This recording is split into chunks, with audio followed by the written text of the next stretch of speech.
去了他！他这是自找的。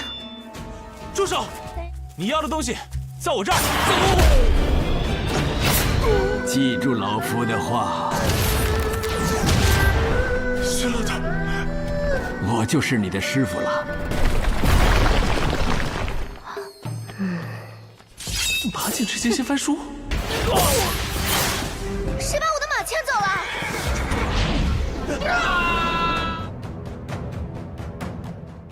Kembali lagi, seperti biasa Mimin selalu mendoakan kalian semoga selalu dalam keadaan sehat dan dalam kondisi terbaik. Di video kali ini Mimin akan menceritakan sebuah donghua series baru lagi yang berjudul I Am The Blade. Dan tak berlama-lama langsung aja kita masuk ke isi ceritanya.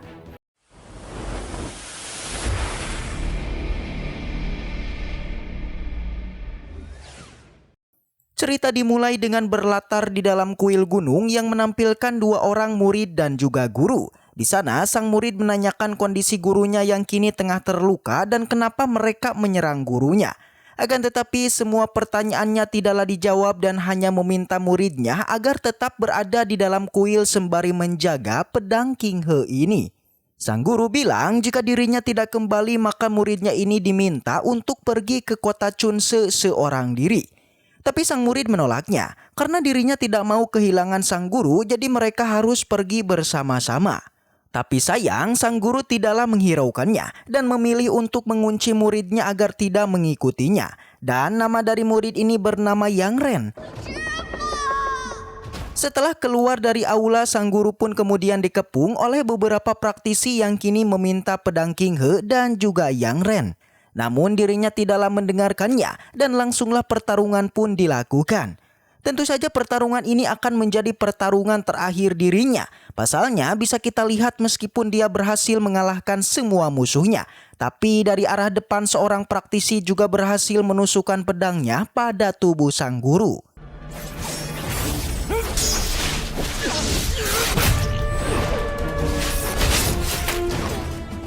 Sontak aja Yang Ren kecil yang merasa khawatir segera keluar dari aula sembari membawa pedang King He untuk menemui gurunya. Dan siapa sangka sang guru yang sudah dia anggap sebagai ayah kini telah terbujur kaku bersamaan dengan para musuhnya. Sebelum menghembuskan napas terakhirnya, sang guru berpesan pada Yang Ren agar tidak memberitahu siapapun mengenai keberadaan dari pedangnya.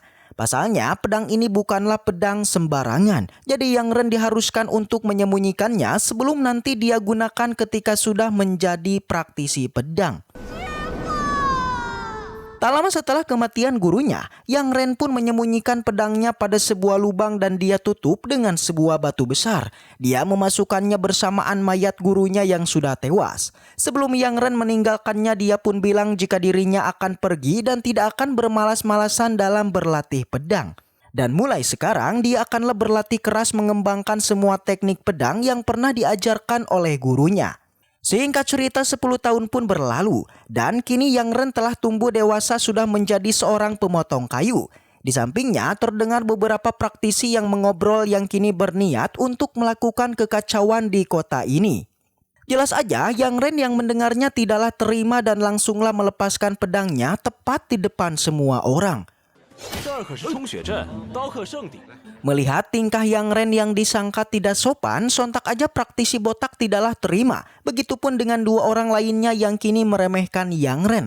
Oleh karena itu, ketiganya pun akhirnya memutuskan untuk menyerangnya dan pertarungan pun dilakukan. Dalam pertarungan itu ketiga praktisi nampak dipermainkan, alhasil ketiganya pun menjadi serius dan mulai mengeluarkan pedang mereka. Situasi ini jelas tidaklah menguntungkan Yang Ren, yang bahkan dia pun mulai terpojok dan terkepung oleh mereka semua. Namun Yang Ren tidaklah tinggal diam. Dia kemudian mulai mengeluarkan beberapa gerakan yang bahkan Yang Ren bilang dia akan mengeluarkan teknik pedang nipeng. Awalnya ketiganya pun dibuat kaget yang bahkan mereka sempat bertahan. Tapi ternyata teknik yang digunakan Yang Ren bukanlah teknik pedang, melainkan teknik melarikan diri. Alhasil ketiganya pun menjadi kesal dan kini mengejar Yang Ren.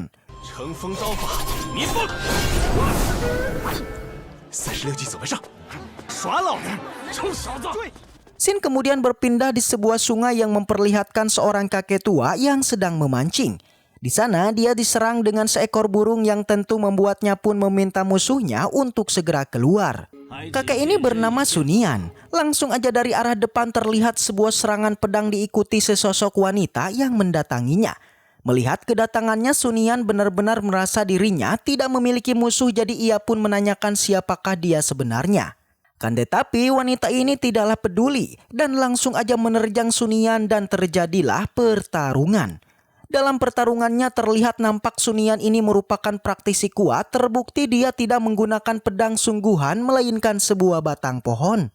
Awalnya wanita ini berhasil dipentalkan, tapi kembali dia tidak menyerah dan langsung mengeluarkan teknik pedangnya menyerbu ke arah Sunian.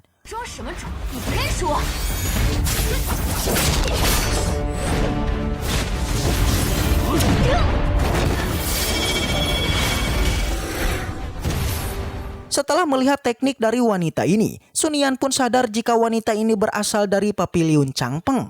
Selain itu, Sunian juga mengetahui dalang di balik penyerangannya pasti aja disuruh oleh Yan Tuiyu. Mendengar itu, si wanita tidaklah mau berbasa-basi dan segera mengatakan tujuannya, yaitu meminta Sunian agar menyerahkan surat dari Sekte Pedang. Di mana jika Sunian menyerahkannya, maka dirinya akanlah pergi.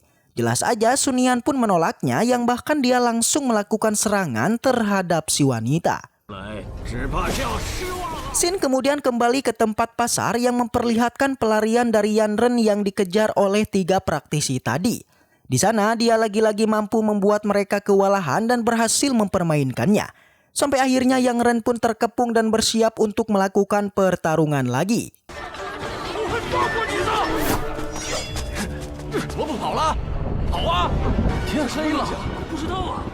Akan tetapi hal itu tidaklah jadi dilakukan karena tepat di saat itu tiba-tiba awan pun mulai mendung yang membuat semua orang menjadi terkejut bertanya-tanya apa yang sebenarnya telah terjadi. Di tempat lain Sunian juga menjadi kaget dengan perubahan cuaca ini yang kemungkinan ini adalah sebuah teknik terlarang yang sedang diaktifkan. Seketika beberapa pilar awan pun turun yang ternyata memunculkan sesosok monster awan yang kini menyerang semua orang. Yang bahkan ketiga praktisi begitupun dengan Yang Ren akhirnya juga terkena oleh monster awan.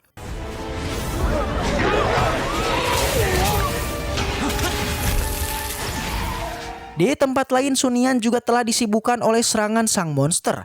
Awalnya dia berhasil membabat beberapa monster, tapi pada akhirnya ia pun terkena juga. Ternyata serangan ini berasal dari kelompok si wanita yang telah mengaktifkan formasi bayangan Jin Hong.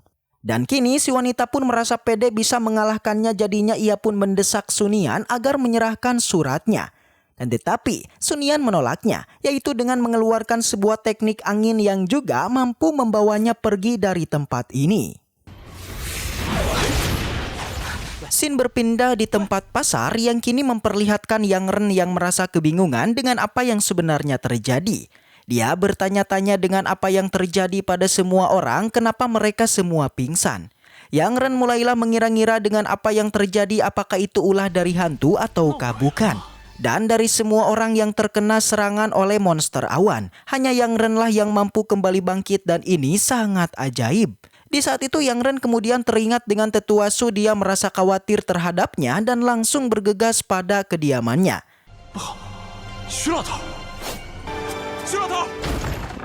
Tak lama Yang Ren pun akhirnya sampai dan terlihatlah Sunian yang sedang terduduk merasakan sakit akibat terkena serangan monster awan.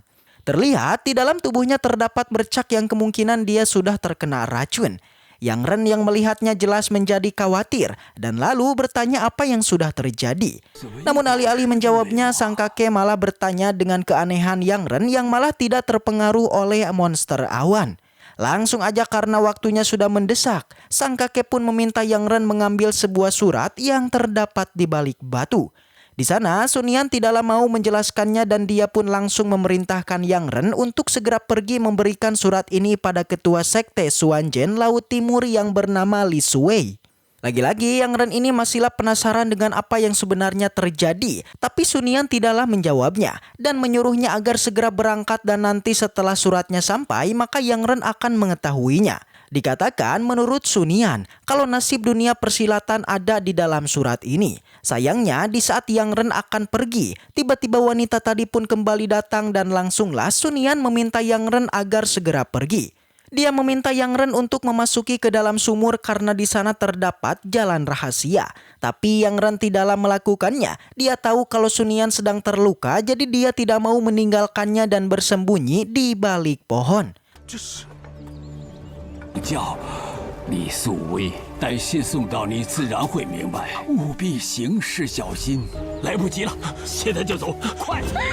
原来在这儿。 Tak lama si wanita pun akhirnya tiba. Dia tak menyangka kalau Sunian masih mampu mempertahankan kesadarannya meskipun tadi sudah terkena racun dari monster awan. Lagi-lagi si wanita pun mulai mendekati Sunian dan kembali memintanya agar segera menyerahkan surat dari Sekte Pedang. Mendengar itu dari belakang Yang Ren menjadi tak menyangka kalau ternyata surat ini berasal dari Sekte Pedang. Dari sini perbincangan pun terjadi antara si wanita dengan Sunian yang membuat Yang Ren menjadi terkejut dengan identitas Sunian yang adalah guru Yan Jiu. Selain itu Yang Ren juga penasaran apa hubungan Sunian dengan Sekte Pedang yang notabene perkumpulan praktisi terbesar di seluruh dunia. Di sana Sunian benar-benar merasa kecewa terhadap muridnya yang telah menggunakan teknik terlarang yang bahkan dia sama sekali tidak pernah mengajarkannya.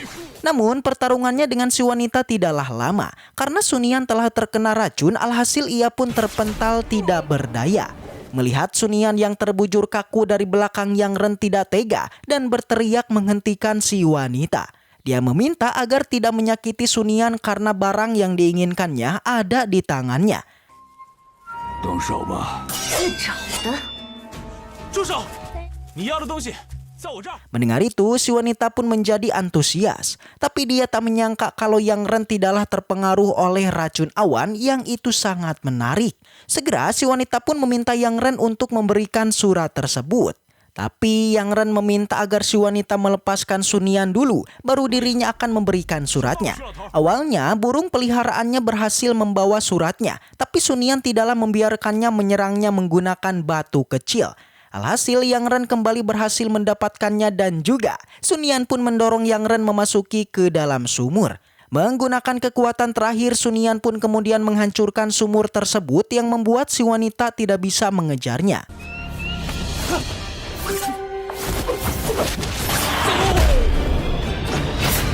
Ji住老夫的话， 薛老头， 我就是你的师傅了。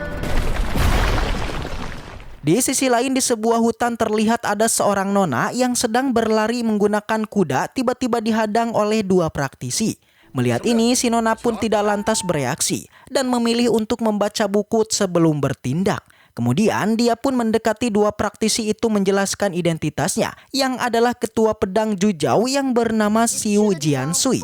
Namun kedua praktisi tidaklah percaya dan akhirnya mereka berdua pun melakukan serangan dan inilah yang terjadi. 拔剑之前先翻书。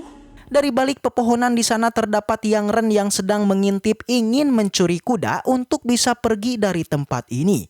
Benar aja setelah Jiansui membabat dua praktisi ini, ia pun dibuat kaget karena kudanya sudah dicuri Yang Ren.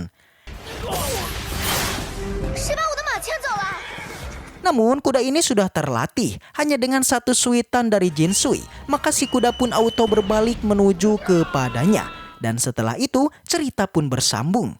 Baiklah, mungkin segitu aja untuk pembahasan kali ini. Semoga kita selalu diberikan kesehatan untuk mengawal Donghua ini. Dan sampai jumpa di video selanjutnya.